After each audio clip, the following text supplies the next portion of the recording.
Hello, everyone. It's been a while since I've done an update. Things have been busy. I'm settling into a new position, and I feel like I'm kind of settled now, and it's the end of the month, so I figured let's do a wrap up video for January. So, January, I set a lot of goals for myself, and I made decent progress, but probably not as much progress as I could have. Let's see. So, I've read. I'm not going to count manga volumes for this specifically, but I read five full books. No, actually six now. I just finished one today. And in terms of manga, if we're counting like volumes, not just individual chapters, I read four. So I'll just get the manga out of the way. I started reading Frieren. What is the subtitle? After the Journey's End or something. It got a very popular anime. I believe it might still be number one on my anime list, as a matter of fact.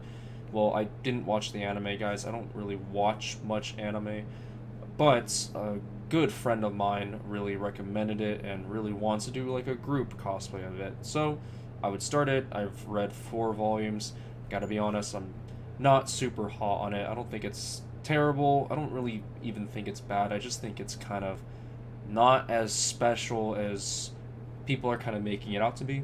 Maybe it's because I'm kind of spoiled. I know a lot of great fantasy, and I know great anime fantasy, manga fantasy, and I kind of feel like a lot of the praise for it is like in contrast to a lot of criticism of isekai, where I there's a lot of isekai that I really enjoy, and I feel like it's kind of unfair to lump all of those together with the likes of like say Attack on Titan. What I'm saying, Sword Art Online. They're not all like that, guys. There's some really good ones. Mushoku Tensei is a masterpiece, and I feel like Frieren just kind of doesn't do anything unique or interesting with it beyond like it has a very strong start, and then it kind of just becomes nothing. Like it's basically glorified slice of life, which is fine if you're into that. Not really what I was looking for. Anyways, besides that, I read three volumes of Legend of the Galactic Heroes, volumes 5, 6, and 7. 5 was Mobilization, 6 was Flight, 7 is Tempest. So I'm getting close to the end of that series. Now I've watched the OVA. I know exactly what's coming in the next book, so I'm super excited, but also kind of dreading what's about to happen. Volume 5 is an amazing book. There's so much development in it. I'll talk a little bit about it later. Volume 6, it's fine. It's good, but it's kind of a middle of the road book, you know. And Volume 7 more so. Volume 7 I think is the weakest so far. And that coincides with the OVA. It's the weakest part of the OVA as well. Regarding 6 and 7, I just feel like the Church of Terra plot kind of fizzles out into nothing. And we get some good development from Julian as a result of it, but it could have come in any other way, really. And that's not to say that it's bad, it's just compared to, especially Volume 5. Volume 5, guys, I'm just going to say, is probably the best one so far. Even better than 2 and 3, which I glowingly praised before. I also started Discworld. I actually started with Mort, and I started this book a while ago, actually, and I held it off for a long time because I was doing all these other series. I had some downtime, so I thought, you know what, I'm just gonna knock this out. I finished it pretty fast from where I had left off, which was about maybe like a third through. It was a lot of fun, guys. I loved that book. It kind of had the same vibe as like Shrek or like The Hitchhiker's Guide to the Galaxy, just this kind of very tongue-in-cheek, sort of meta, but not really in your face about it approach to the fantasy storytelling and world building that I really enjoyed. Death was a very interesting portrayal of death in this, kind of like exploring the side that maybe wants to be a little more human and a little less cold. Mort's a fun character as well. There's just a lot of very amusing things that happen. So I'm definitely looking forward to reading more Discworld, and I'm going to be pursuing the death plotline because I'm really enjoying it. And I was recommended the death plotline specifically for Discworld to start with because my good friend who had recommended this to me said that it was right up my alley, and it definitely is. So very happy with that. And I read the first book of Fazbear Frights, Into the Pits. Now, if you don't know, Fazbear Frights is a Five Nights at Freddy's book series. They're actually collections of novellas. So Into the Pit has 3 novellas in it, and I thought each one was better than the last, actually. The first one, which is where the book's name comes from, Into the Pit, is actually getting a video game adaptation for the series' 10th anniversary. It looks great, guys. I'm super excited. It has this cool pixel aesthetic, and it looks like genuinely terrifying. And actually, the stories themselves are pretty scary too, especially that last one where this girl is locked inside of Funtime Freddy, and Funtime Freddy's just going over all these different ways that he can kill her. It's very dark. The ending is really brutal, actually. And then the second novella is kind of like very darkly comedic, but still very dark, guys. Like, I'm very excited to actually read more of these and kind of see where some of these could fit into the canon. I think 1 and 2 definitely are not canon. I feel like 2 is actually kind of a spin on Sister Location, kind of an alternate take on it. 3, theoretically, I guess, could be in the future, but we don't really explore it. And I don't know, without going too deep into it, personally, I don't, given that it's pretty clearly Funtime Freddy, I don't really think there's a place in the timeline for it. I did not finish a book. Yeah, that's right, I DNF'd a book. Usually I don't want to DNF something, I want to give something a shot, but I DNF'd Argyle by quote-unquote Ellie Conway. This is a promotional book for the upcoming movie, Argyle by Matthew Vaughn. The whole thing is, the movie is kind of pretending that this author, Ellie Conway, is real, and this is a real book. Well, the book is real, the author is not, and it's not a great book, guys. I dropped it pretty soon. I usually don't drop books, but this was like just so boring. I could have been reading anything else. It's just a very dry, generic spy thriller. There's no wit or charm at all that you might expect from Matthew Vaughn. And it was just written badly. Like, it's written in the present tense, which is so weird. It's just such a weird decision. I do not like present tense. It just comes off as stilted. I don't know. I'm currently reading some books, so I'm still reading Mistborn, Book 2, The Well of Ascension. I'm planning on picking that up. It was more like it was on hold than I was actively reading it. And I'm still reading Malazan, Book of the Fallen, Book 1, Guardians of the Moon. That one it's like how, George R. R. Martin says that he is always actively working on Winds of Winter. I'm actively working on reading this darn book. Guys, that book is crazy. I mean, I am 8 chapters in, so about maybe like a little bit more than a third through. And my notes for it are so all over the place, so sporadic. I can barely even comprehend my own notes, because the thing that what Steve Erickson does is he just kind of drops you into this weird world that like he and his friend co-created from a role-play campaign that they made themselves. So it's like, I'm like, what is this? What is going on? There's so much lore and terminology. There's absolutely like no exposition at all. And it's frankly, it's like homework, but it's interesting homework, and it's a really cool world. I mean, you got guys riding on giant grasshopper butterfly things. I mean, what's not to like? Chapter 2 of this book has one of the craziest battles I've ever seen. So, I'm very excited to get through this.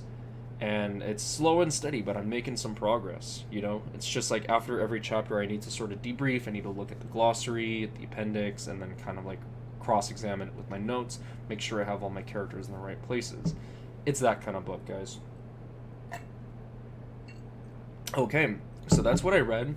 That's what I'm currently reading. Let's move on to what am I planning on reading in February? Well, I want to finish The Well of Ascension. I'm going to put a stamp on that. Okay, I'm almost halfway done, so I feel like that's doable. On top of some pretty ambitious plans for February, I'm getting pretty ambitious with this. I just realized I forgot to talk about the newest book that I finished. That's what happens when you finish a book before filming, guys. I finished Jurassic Park.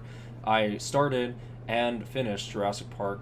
I was doing it with a read-along with some friends, so I kind of want to save more of my thoughts because they might watch this, and I don't want to give too much away. We were going to have a talk this weekend, but we had to reschedule it, and we didn't reschedule, we actually scrapped that talk, and we're just going to have a big talk on February 10th, and we all should be done with it by then. So, but I loved it, it's a great book. Michael Crichton, amazing writer. This book is a classic for a reason.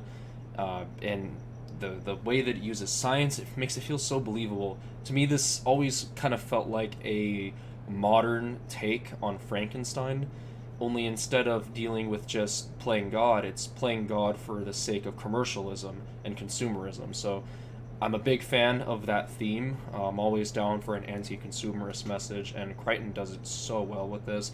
And guys, if you only know the movie, book's way different, much darker, much more graphic, much more horror focused. As much as I love the movie, I kind of wish we would get a more faithful adaptation of the book, because it would be genuinely very scary. James Cameron was supposed to direct it. I'm sure he would have gone the more horror route. So, those are all the books I read. Now let's move on, continue books planning to read in February. So, continuing from Jurassic Park, I want to read more Michael Crichton, because believe it or not, guys, I haven't read anything else by him, I don't think. So I want to actually knock out 2 books by him. I'm planning on reading The Andromeda Strain, which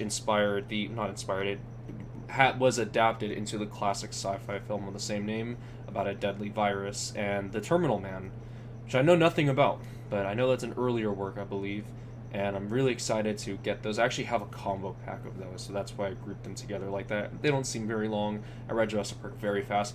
Guys, Jurassic Park is one of those books where you're 70% done, and I'm reading, and then I blink, and I'm like 83%. And it's like, whoa, like, it's that gripping, okay? So I'm sure that those other 2 books will be the same. I'm also planning on continuing Discworld with Reaper Man. I'm going to be doing a read-along with it, buddy read, I mean. And I'm really excited because I found out that the title, Reaper Man, Terry Pratchett, was inspired by arguably my favorite movie of all time, Repo Man, from 1984, starring Emilio Estevez and Harry Dean Stanton, directed by Alex Cox. So, hey, that man had taste, that's all I have to say. So I'm really excited for that. I will plan on finishing Gardens of the Moon by February. I don't know if I will, but I'm going to try, guys. I'm going to try. I'm not making any promises with Malazan, I'm not exactly sure. I know Mike's book reviews, he had to change a lot of his plans with that because he tried rushing through it, and this is, from what I can gather, and from what I've heard from other people, this is not a book or a series you want to rush through. So I'm saying I might finish it in February, but we'll see. I'm also continuing the Fazbear Fright series, so I only have the 2nd book down here, but I probably will do another because they're so short, guys. It's just that, as you can tell, this month is kind of stacked, and February is not a long month, so I'm trying to keep it a little simple. So for now, I'm only putting Fazbear Frights 2, and if I finish that, cool, but I'm not going to start the 3rd one until I knock out some of the other ones, okay?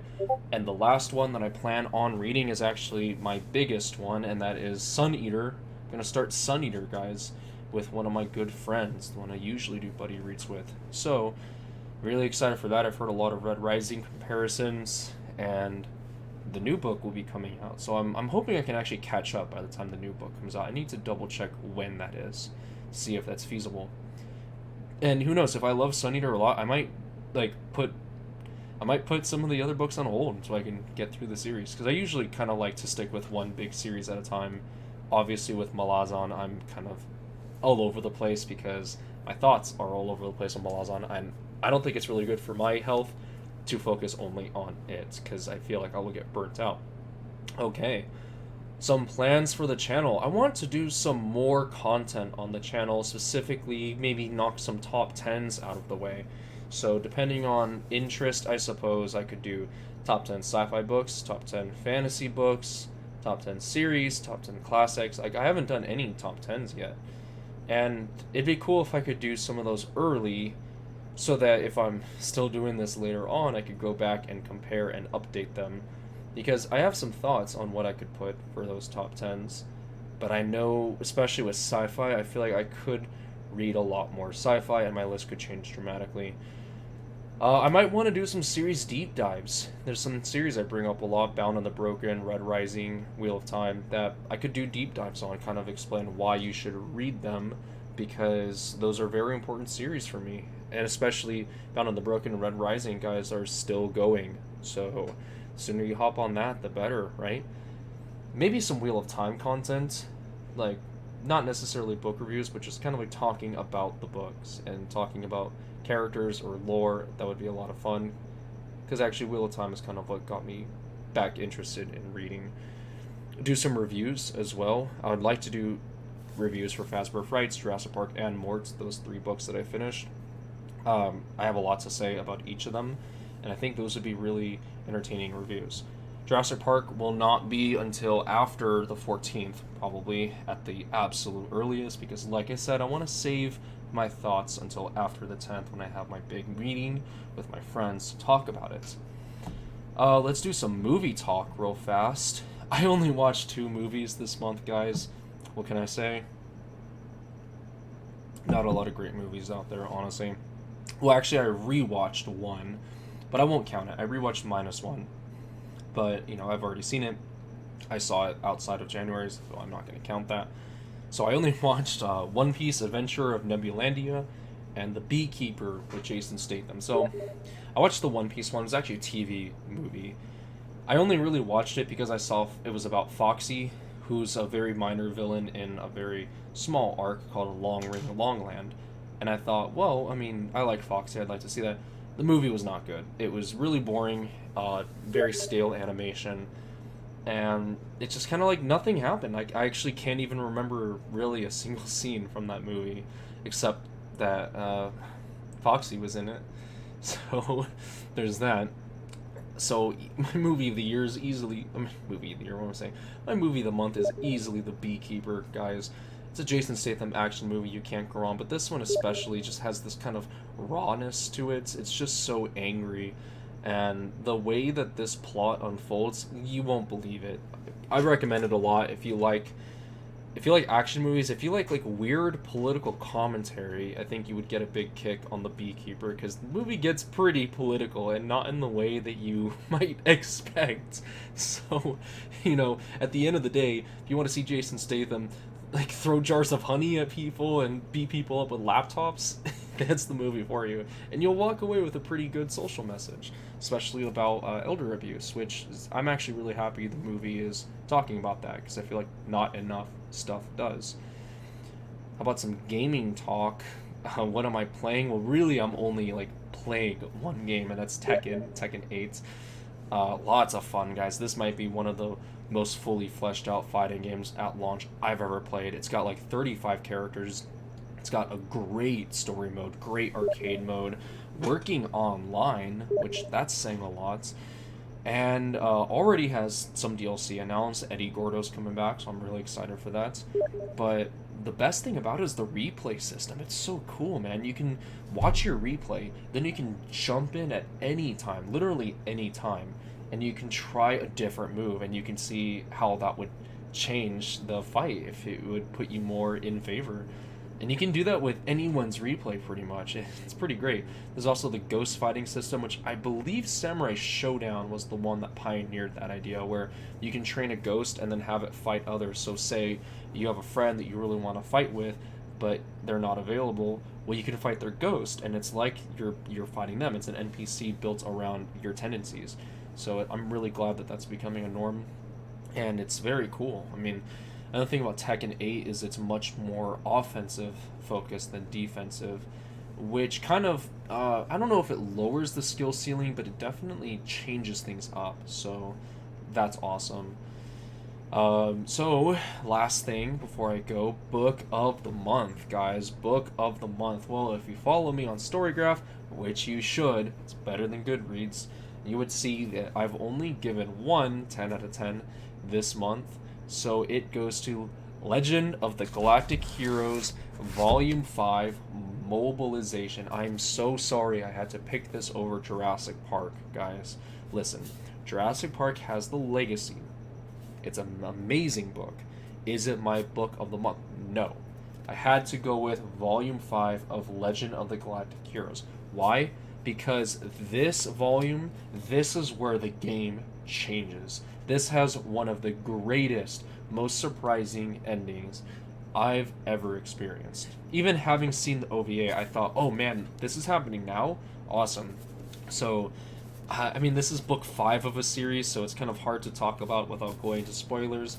Please either watch or read Legend of Galactic Heroes. This is one of the greatest stories ever told, and Volume 5, we get some amazing development with Reinhard von Lohengrin, Yang Wen Li, Julian Mintz, Oscar von Ruhenthal. Like, all of the best characters get such great development, especially Reinhard in this book. The way it ends is incredible. It's so great. So, yeah, I'm gonna stop gushing about that. Please give it a shot. And that's all for my monthly wrap up, guys. Hopefully, as you can tell, in February I will have read more books, and hopefully, ideally, this will not be the last time you see me until the end of February. Got a lot of stuff planned. Let me know what you're interested in. If you want me to do top 10 sci-fi, top 10 fantasy, top 10 classics. I don't want to oversaturate with top 10, so I'll probably only do maybe one a month. We'll see. So I'll see which one to do first. In the meantime, I think I'm going to try to pick up Gardens of the Moon again and get some more of that done. Alright? Peace.